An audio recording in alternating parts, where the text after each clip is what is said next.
Assalamualaikum warahmatullahi taala wabarakatuh.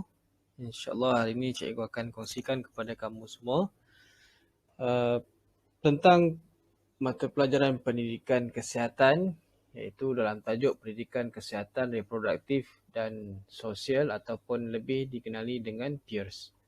Jadi pada tahun ini kita akan lebih mendalami sedikit tentang peers ni. Sebenarnya tahun lepas pun kamu dah belajar.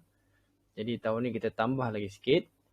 Jadi yang pertama sekali kita ulang balik apakah yang dimasukkan dengan peers. Peers ini sebenarnya adalah perkataan itu sendiri, iaitu pendidikan kesihatan reproduktif dan sosial. Itu yang disebut sebagai peers, P-E-E-R-S, akronim dia. Okey, jadi insyaAllah pada tahun ini kita akan pelajari dengan lebih lagi, iaitu ada beberapa cadangan tajuk yang diberikan di sini, iaitu konflik dan stres dalam keluarga, persahabatan, penderaan dalam keluarga, penyalahgunaan bahan inhalan, sistem reproduktif manusia dan juga pengaruh rakan sebaya, serta yang terakhir sekali ialah penyakit yang ada di dalam kehidupan seharian kita lah. Mungkin tahun ni kita boleh share sikit apa itu penyakit coronavirus. Okay. Alright. Okay, kita teruskan. Jadi cikgu harap kamu enjoy dengan apa yang ada. Okey, sistem reproduktif manusia. Tahun lalu kita tengok masa darjah 4. Kalau tak silap cikgu, tahun 4 kamu cuma belajar berkenaan dengan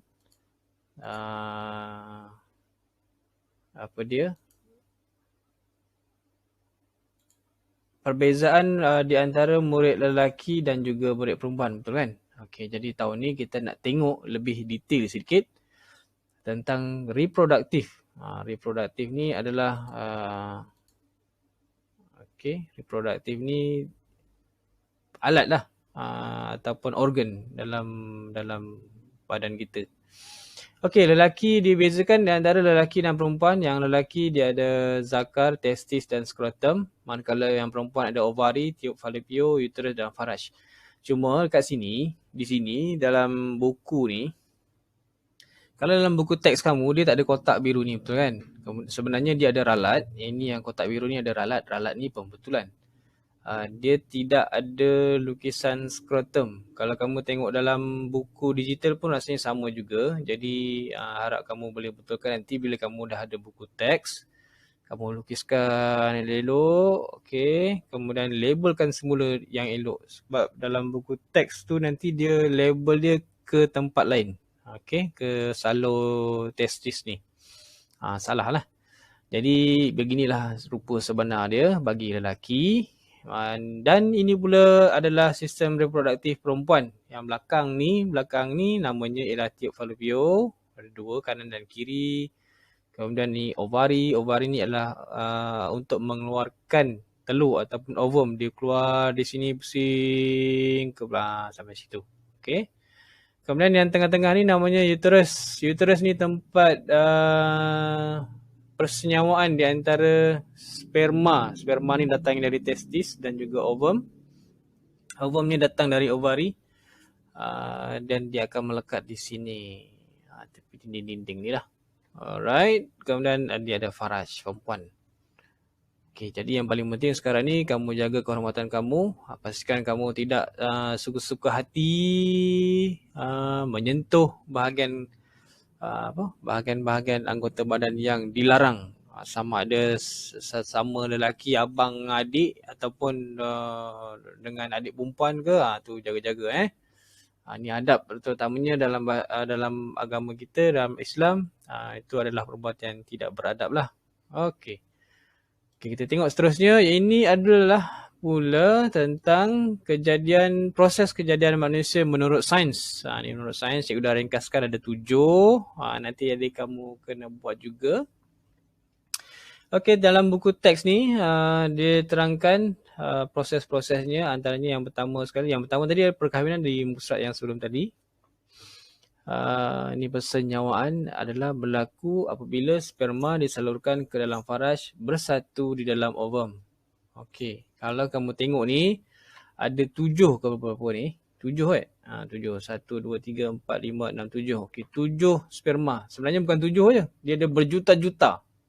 Okey. Jadi yang betul-betul kuat dan sihat, dia akan berjaya menawan ovum ni. Satu ni, nampak yang ni. Okey. Yang lain-lain ni, bila satu dah masuk, yang lain-lain ni dia takkan boleh masuk. Kecuali ovum ni dia boleh membuka lagi ruang, dia masuk lagi. 2, 3, 4, 5, 6, 7. Kalau 7 ni kepala ni masuk, maka dia akan jadi kembar 7. Faham tu? Jadi kalau kamu tengok dalam internet, kamu boleh cari berapa ramai kembar bagi seorang perempuan. Banyak ibu lah. Ibu boleh mengandung berapa orang kembar. Kata cikgu ada 14 ke? 7 ke 14? Macam tu lah. Okay. Okey, itu proses yang kedua. Yang ketiga ialah terbentuknya zygote ni, tepi ni, yang tengah-tengah ni ada macam sel-sel ni. Okey, kamu baca ni. Dia kata apa? Sel ini akan berganda menjadi 2, 4, 8 dan seterusnya membentuk zygote. Zygote akan melekat di dinding uterus. Okey, uterus tadi dah cikgu tunjukkan kan? Yang sini. Okey, ini uterus. Alright. Kat situ. Okey. Kemudian tak sabar-sabar pula seterusnya ya. Kemudian zygote membesar menjadi embrio. Embrio ni dia dah ada bentuk macam manusia tapi tidak sempurna. Okey. Jadi kalau kamu lihat nanti dalam video nanti, dia ada tali pusat. Tali pusat tu membekalkan darah dan oksigen dari ibu. Okey, masuk ke dalam zygote ni. Sehinggalah zygote ni membesar menjadi fetus. Sehinggalah fetus ni ada dalam uterus tu selama 9 bulan sebelum dilahirkan. Okey. Jangan kamu tanya pula, cikgu dalam tu kan dia dalam bentuk air. Ya, betul. Jadi macam mana dia nak bernafas? Itu kena tanya orang-orang yang lebih pakar. Okey. Alright, itu ada 7 proses dia.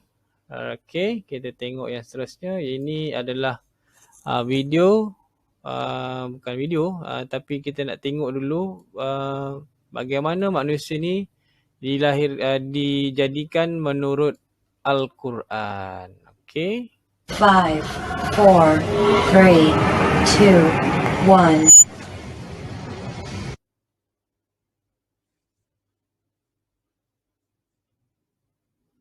بسم الله الرحمن الرحيم ولقد خلقنا الإنسان من سلالة من طين ثم جعلناه نطفة في قرار مكين ثم خلقنا النطفة علقة فخلقنا العلقة مضغة فخلقنا المضغة عظاما فكسونا العظام لحما ثم أنشأناه خلقا آخر فتبارك الله أحسن الخالقين.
Okey, cukup.